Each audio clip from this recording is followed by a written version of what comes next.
നമസ്കാരം, goodness evening ന്യൂസിലേക്ക് സ്വാഗതം. പ്രധാന വാർത്തകൾ. പൊതുഗണം 40 കോടി, ഭൂനികുതിയും കോടതി ഫീസും കുത്തനെ ഉയർത്തി സംസ്ഥാന ബജറ്റ്. വാളയാർ കേസിൽ പെൺകുട്ടിയുടെ അമ്മയ്ക്കെതിരെ ഗുരുതര കണ്ടെത്തലുമായി CBI. പാനമ കനാൽ തിരിച്ചുപിടിക്കുമെന്ന് US, പിന്നാലെ ചൈനയുടെ ബെൽറ്റ് ആൻഡ് റോഡ് പദ്ധതിയിൽ നിന്ന് പിന്മാറി പാനമ. തൃപ്പൂണിത്തുറ ഗ്ലോബൽ സ്കൂളിലെ വിദ്യാർത്ഥി മിഹിർ അഹമ്മദിന്റെ മരണത്തിൽ സമഗ്ര അന്വേഷണം ആവശ്യപ്പെട്ട കുട്ടിയുടെ പിതാവ്. സർക്കാർ അവതരിപ്പിച്ചത് പൊള്ളയായ ബജറ്റ്, രൂക്ഷ വിമർശനവുമായി പ്രതിപക്ഷ നേതാവ്. വാർത്തകൾ വിശദമായി. രണ്ടാം പിണറായി സർക്കാരിന്റെ അവസാന സമ്പൂർണ്ണ ബജറ്റ് അവതരണം ധനമന്ത്രി KN ബാലഗോപാൽ നടത്തി. സാമൂഹിക ക്ഷേമ പെൻഷൻ വർദ്ധിപ്പിക്കുന്നതടക്കം പ്രതീക്ഷിച്ച പ്രഖ്യാപനങ്ങളൊന്നുമില്ലാതെ ഭൂനികുതിയും കോടതി ഫീസും വർദ്ധിപ്പിച്ചാണ് അവസാന സമ്പൂർണ്ണ ബജറ്റ് അവതരണം ധനമന്ത്രി നടത്തിയത്. തദ്ദേശ തെരഞ്ഞെടുപ്പ് അടുത്തിരിക്കെ ക്ഷേമ പെൻഷൻ 200 രൂപയെങ്കിലും വർദ്ധിപ്പിക്കുമെന്നായിരുന്നു പ്രതീക്ഷ.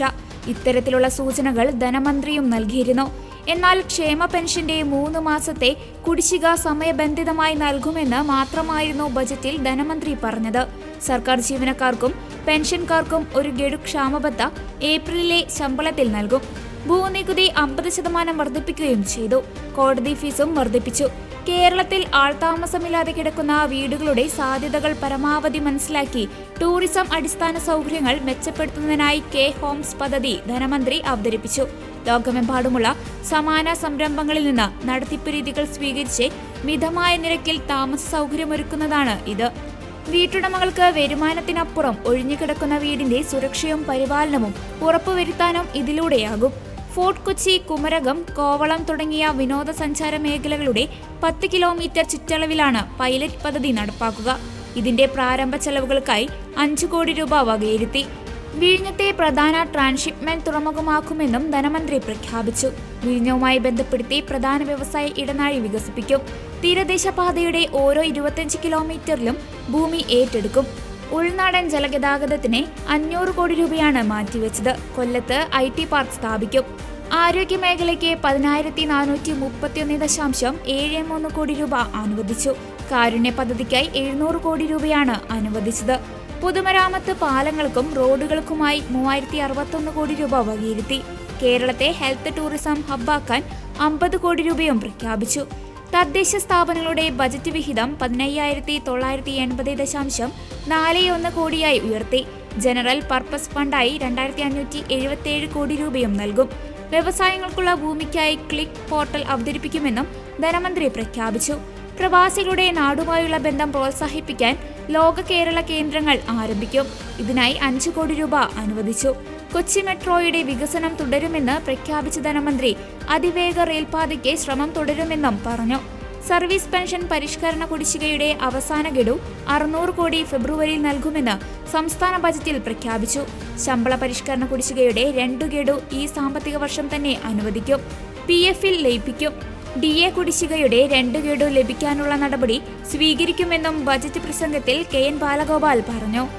സംസ്ഥാനത്തെ നിലവിലെ സാമ്പത്തിക അവസ്ഥയെക്കുറിച്ചും ധനസ്ഥിതിയെക്കുറിച്ചും യാതൊരു പരിഗണനയുമില്ലാത്ത പൊള്ളയായ ബജറ്റാണ് സർക്കാർ അവതരിപ്പിച്ചിരിക്കുന്നതെന്ന് പ്രതിപക്ഷ നേതാവ് VD സതീശൻ. സർക്കാരിന് നിലവിലുള്ള കടം നികത്തുവാൻ പോലും പുതിയ ബജറ്റിൽ അനുവദിച്ച തുക തികയില്ലെന്ന് പ്രതിപക്ഷ നേതാവ് ചൂണ്ടിക്കാട്ടി. ഈ സർക്കാരിന്റെ ഫെയർവെൽ ബജറ്റാണ് ബഹുമാനപ്പെട്ട ധനകാര്യമന്ത്രി ഇന്ന് അവതരിപ്പിച്ചത്. അവസാനത്തെ ബഡ്ജറ്റാണ്. യഥാർത്ഥത്തിൽ ഇത് പൊള്ളയായ ഒരു ബജറ്റാണ്.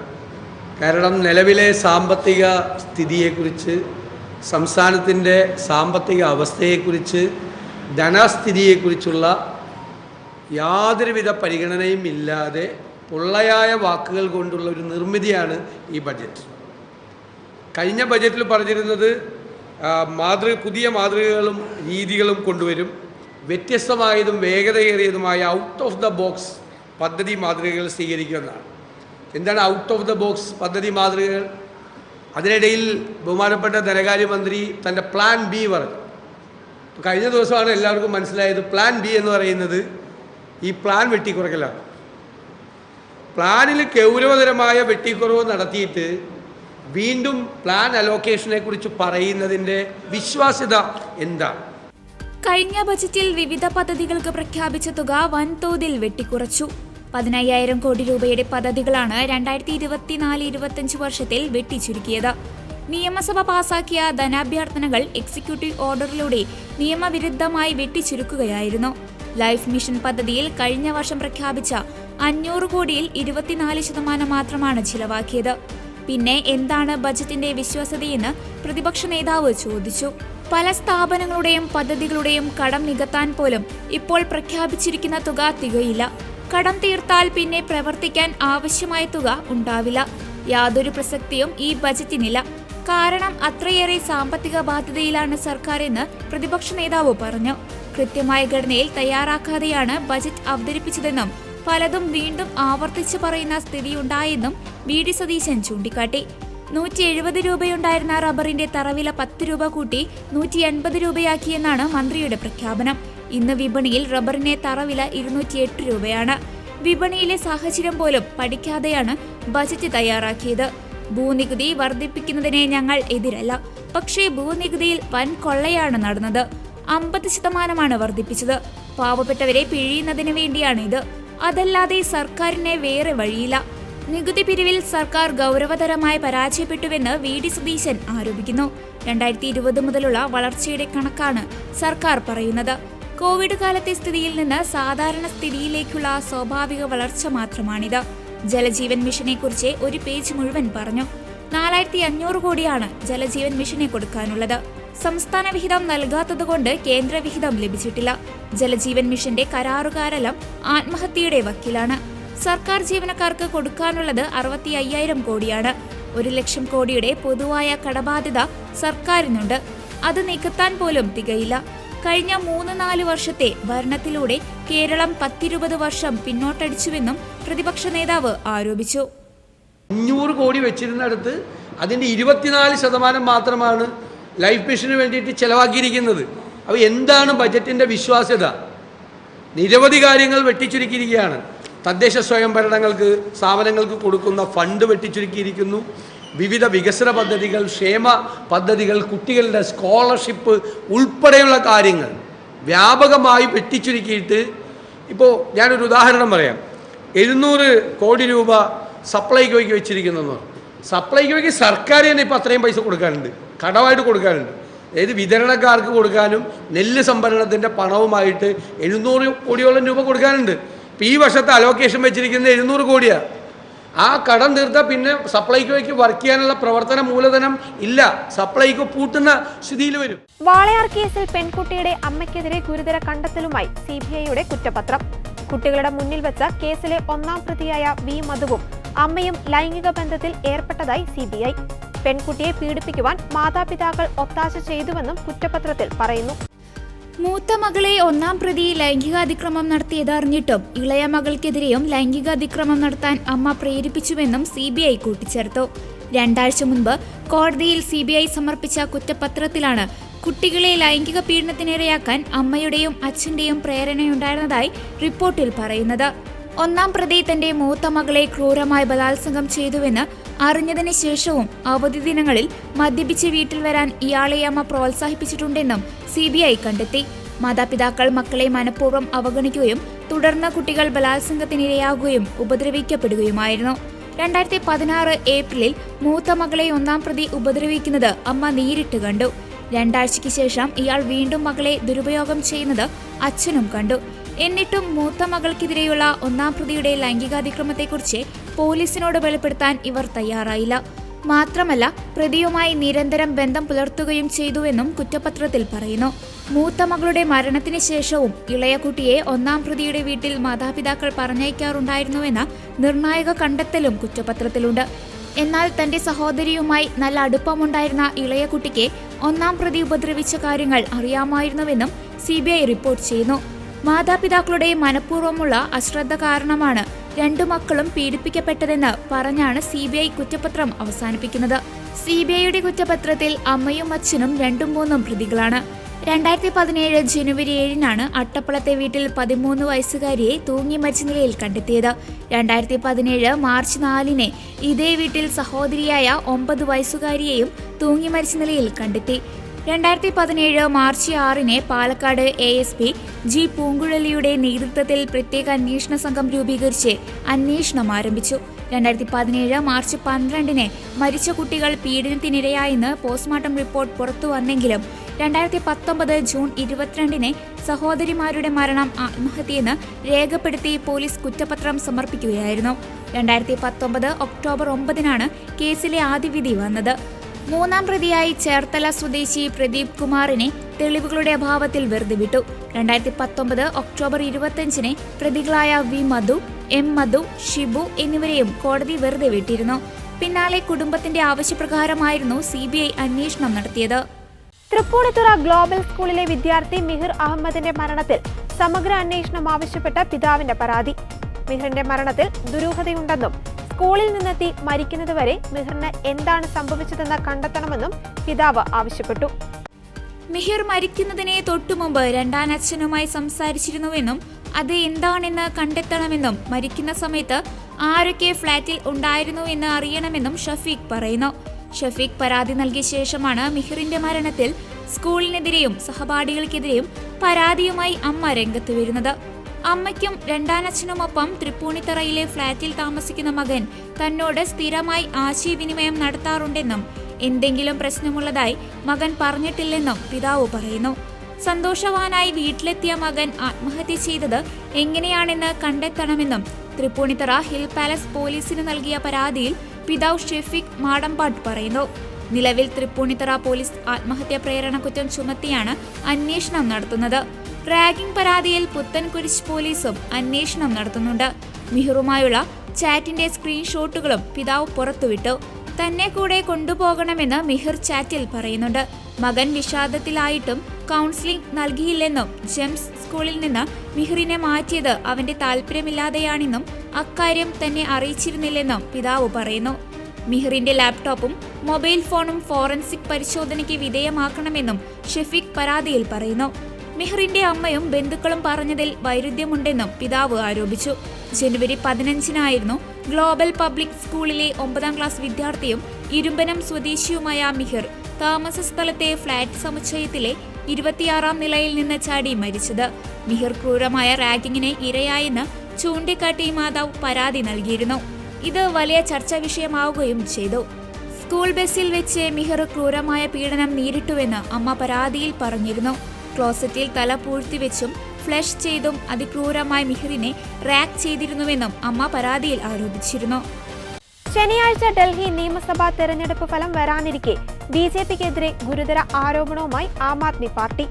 ജനവിധി തേടിയ 7 AAP MLA-മാരെ BJP ബന്ധപ്പെട്ടെന്നും BJPയിൽ ചേരുവാൻ അവർക്ക് 15 കോടി രൂപ വീതം വാഗ്ദാനം ചെയ്തുവെന്നും AAP നേതാവ് സഞ്ജയ് സിംഗ് ആരോപിച്ചു.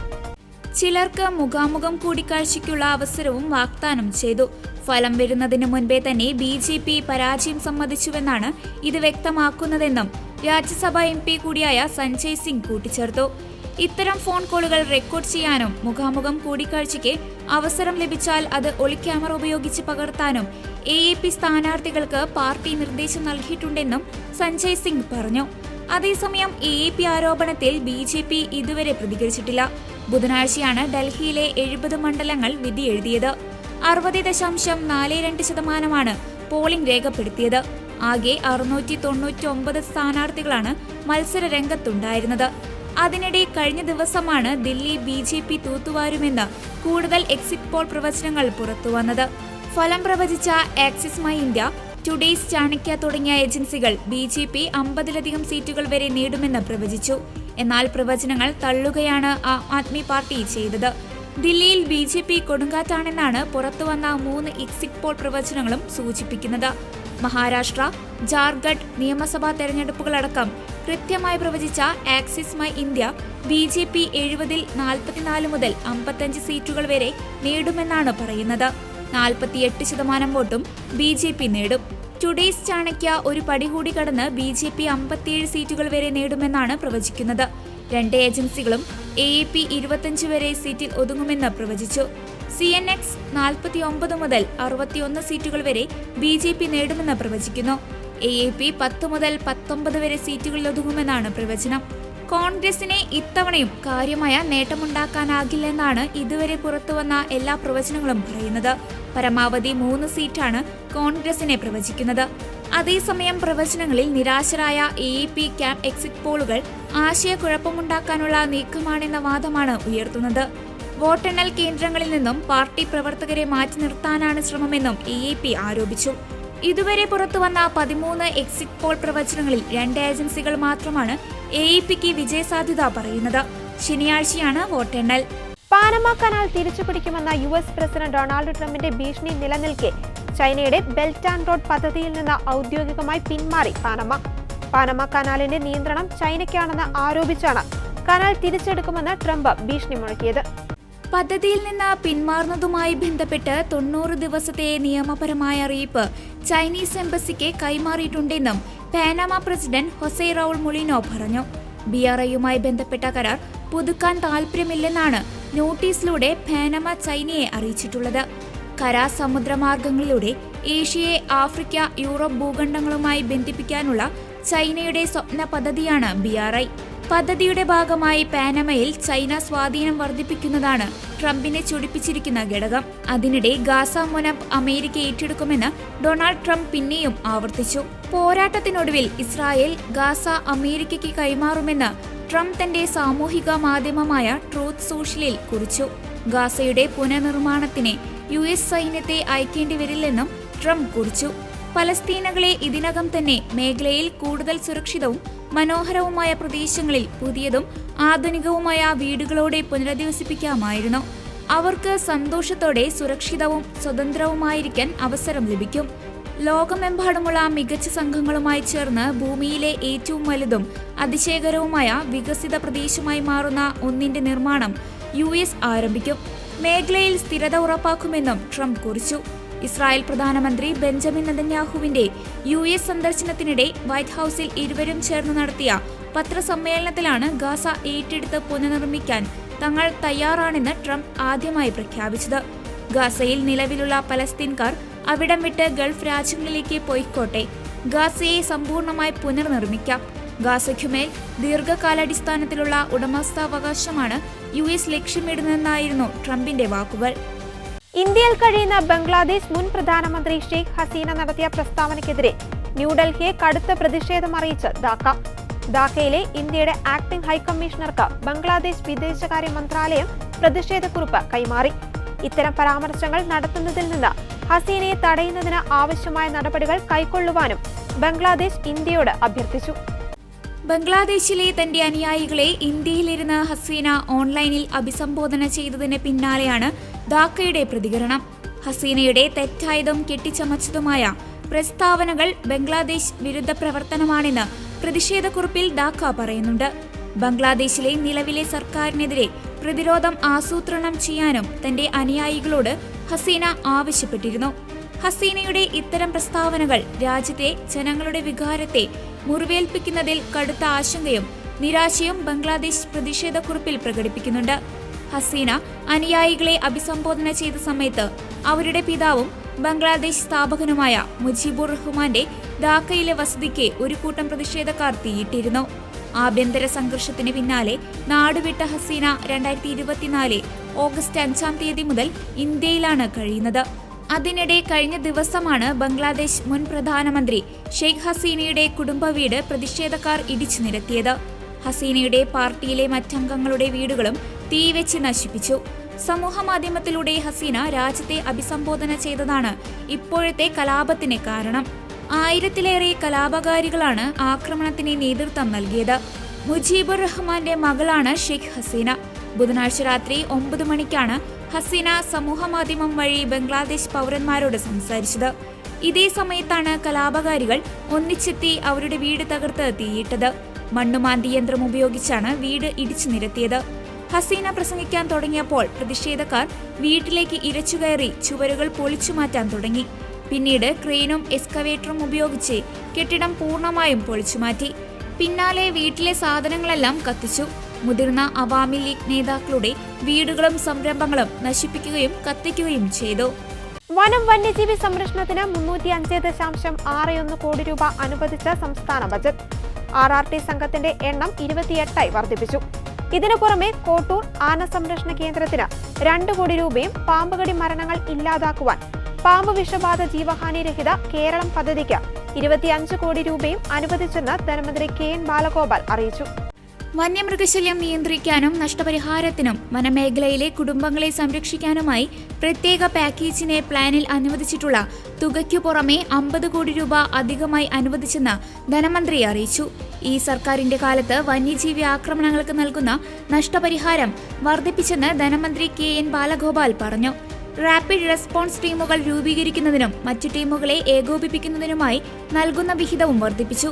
കേന്ദ്ര സർക്കാരും സംസ്ഥാന സർക്കാരും ചേർന്ന് വന്യമൃഗ പെരുപ്പത്തെ നിയന്ത്രിക്കാനായുള്ള നിയമനിർമ്മാണം ഉൾപ്പെടെ നടത്തേണ്ടതുണ്ടെന്നും അദ്ദേഹം വ്യക്തമാക്കി. സംസ്ഥാനത്തിന്റെ ധനഞെരുക്കത്തിന് കാരണം കേന്ദ്ര സർക്കാരാണെന്ന് ബജറ്റ് അവതരണത്തിന്റെ തുടക്കത്തിൽ തന്നെ KN ബാലഗോപാൽ പറഞ്ഞിരുന്നു. കടമെടുക്കാൻ അനുവദനീയമായ പരിധി പോലും കേന്ദ്ര സർക്കാർ അനുവദിക്കുന്നില്ലെന്നായിരുന്നു പ്രധാന വിമർശനം. കിഫ്ബി വായ്പ കടമായി കണക്കാക്കുകയാണ്.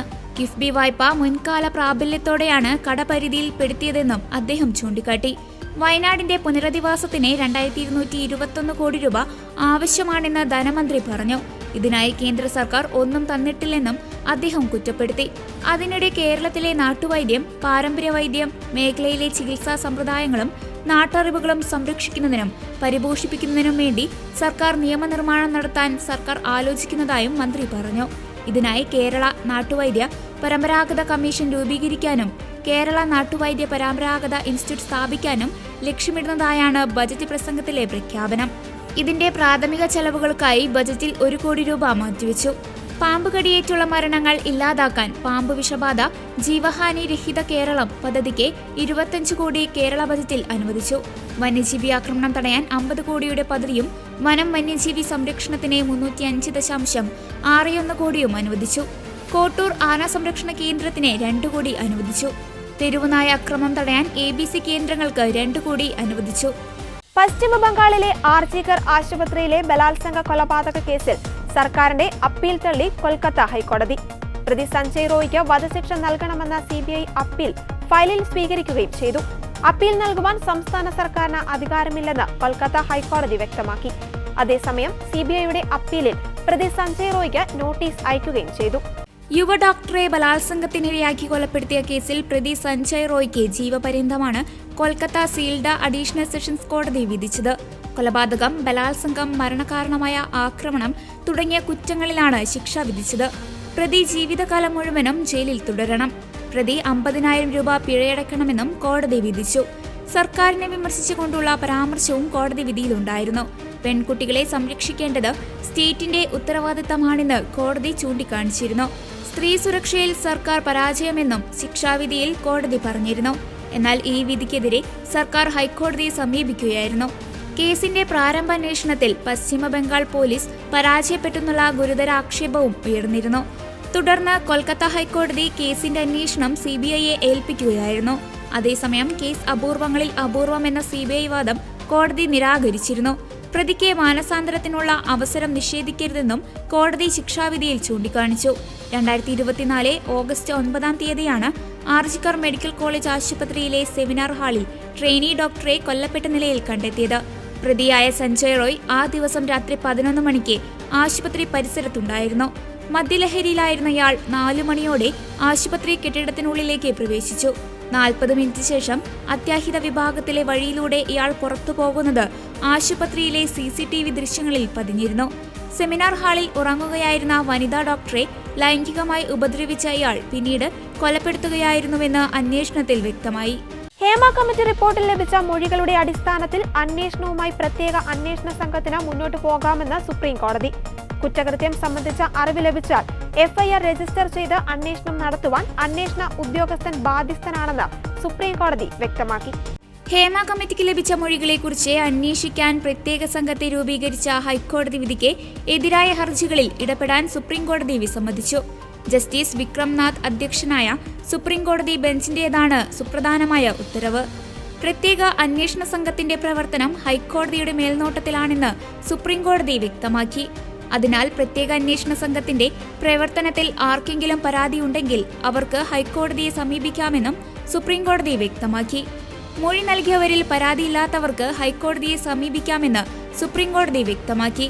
ഹൈക്കോടതി അത്തരം പരാതികളിൽ നിയമപരമായ തീരുമാനമെടുക്കുമെന്നും സുപ്രീം കോടതി പറഞ്ഞു. സമ്മർദ്ദത്തിലാക്കി മൊഴി നൽകാൻ ആരെങ്കിലും പ്രേരിപ്പിക്കുന്നുവെന്ന പരാതിയുണ്ടെങ്കിൽ അവർക്കും ഹൈക്കോടതിയെ സമീപിക്കാമെന്നും സുപ്രീംകോടതി വ്യക്തമാക്കി. നിർമ്മാതാവ് സജിമോൻ പാറയിലും ഹേമ കമ്മിറ്റിക്ക് മൊഴി നൽകിയ സിനിമാ മേഖലയിലെ ഒരു യുവതിയുമാണ് ഹൈക്കോടതി വിധിക്ക് എതിരെ സുപ്രീംകോടതിയിൽ ഹർജി ഫയൽ ചെയ്തിരുന്നത്. താൻ നൽകിയ മൊഴിയുടെ അടിസ്ഥാനത്തിൽ നടക്കുന്ന അന്വേഷണം റദ്ദാക്കാൻ ഉത്തരവ് ഇടണമെന്നാവശ്യപ്പെട്ട് നടി മാല പാർവതി സുപ്രീംകോടതിയെ സമീപിച്ചിരുന്നു. എല്ലാ കേസുകളിലും അന്വേഷണം തുടരാൻ പ്രത്യേക സംഘത്തിനെ അനുവദിക്കണമെന്നാണ് സർക്കാരും സംസ്ഥാന വനിതാ കമ്മീഷനും WCCയും സുപ്രീംകോടതിയിൽ ആവശ്യപ്പെട്ടിരുന്നത്. ഇതോടെ ഗുഡ്നസ് ഈവനിംഗ് ന്യൂസ് ഇവിടെ പൂർണ്ണമാകുന്നു. കൂടുതൽ വാർത്താ അപ്ഡേറ്റുകൾക്കായി ഗുഡ്നസ് ന്യൂസ് ചാനൽ സന്ദർശിക്കുക. നന്ദി.